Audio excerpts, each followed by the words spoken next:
Hey everybody, I decided today that I was going to show how to make a low-carb, friendly, though not terribly, otherwise healthy breakfast. It's kind of what I eat every day. Omelets, you know, everybody makes them. I probably make them a little differently than other people, possibly, I don't know, maybe. Okay, I'll just kind of put the ingredients here. 3 eggs, because it's a 3-egg omelet. If they don't roll away. Stay there. Don't roll away. There we go. Stay. Alright. 3 eggs. Stay there. There we go. A bowl. So I'm just going to put the eggs in the bowl here.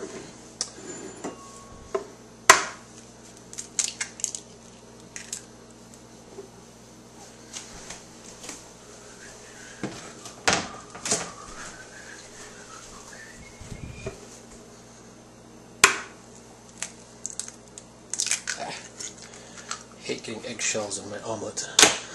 Maybe somebody can figure out a way that you can avoid doing that and let me know. I'm sure there's a cook out there with a great secret.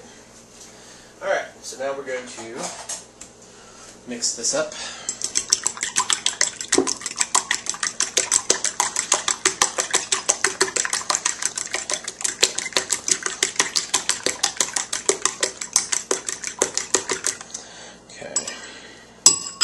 I like to add pepper. I'm big on pepper. I try to be as low, I guess,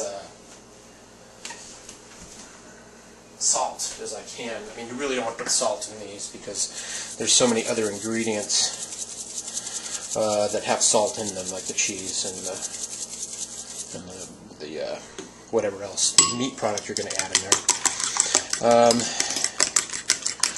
And mix that up. Nice amount of pepper in there. At this point, what I usually do is I will either use pepperoni in the omelet, which can usually make it pretty salty. For this omelet, however, and you're going to see this in the title, I like to use a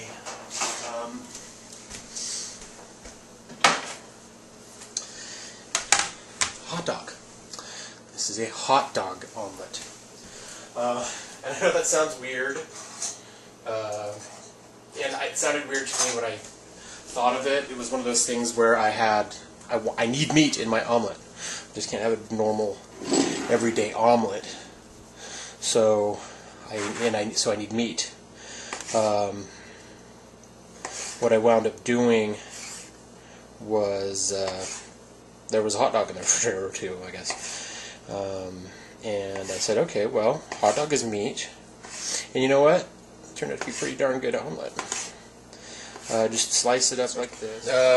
So here's the pan that I've already sort of heated up.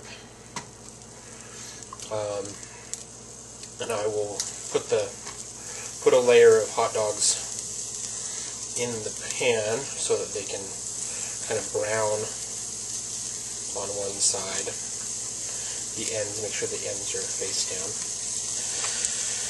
And let that cook for a bit. We will finish this part off. So here's the eggs that I made. And usually what I'll do is I'll take about a handful of cheese and I'll put it in there, maybe a little more.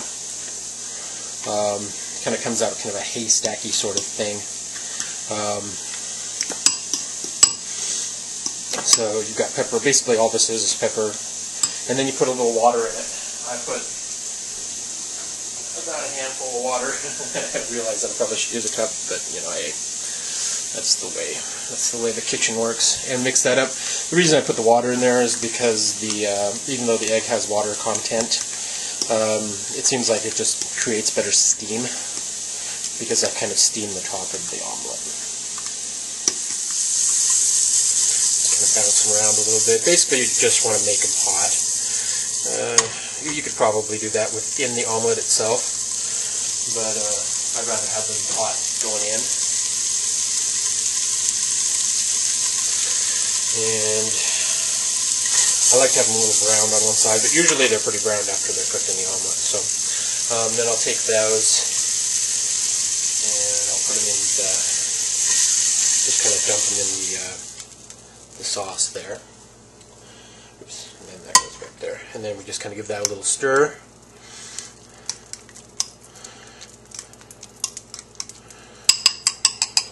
And then dump that in there. What the nice thing about that is that the hot dogs usually have enough oil to grease the pan a little bit, or not. You know, we'll see. And then I throw a lid on it.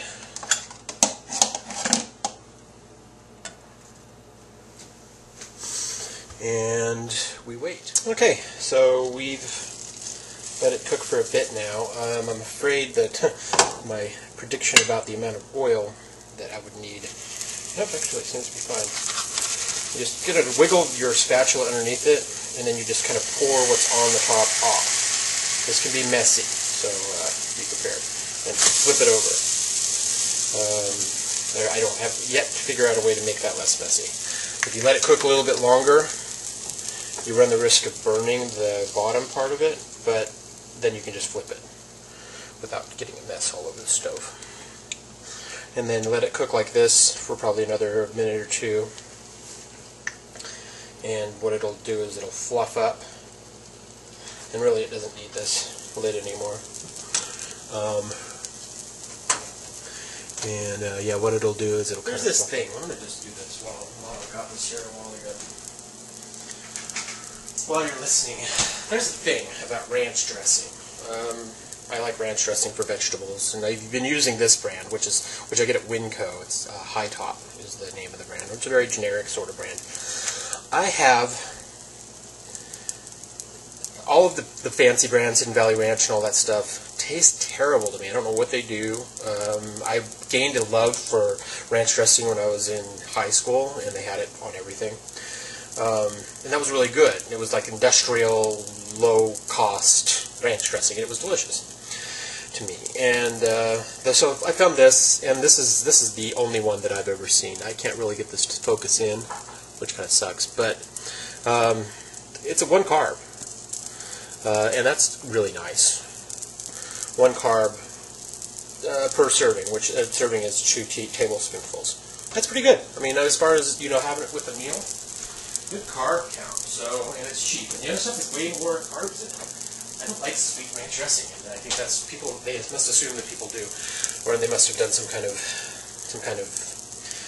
factory panel or something like that that assumes that. What they normally do at this point is just kind of pour it onto the plate with that out, and then a little bit of ranch dressing for my broccoli, and that's that. That is your omelet, your hot dog omelet, and it tastes pretty darn good. Thanks for watching.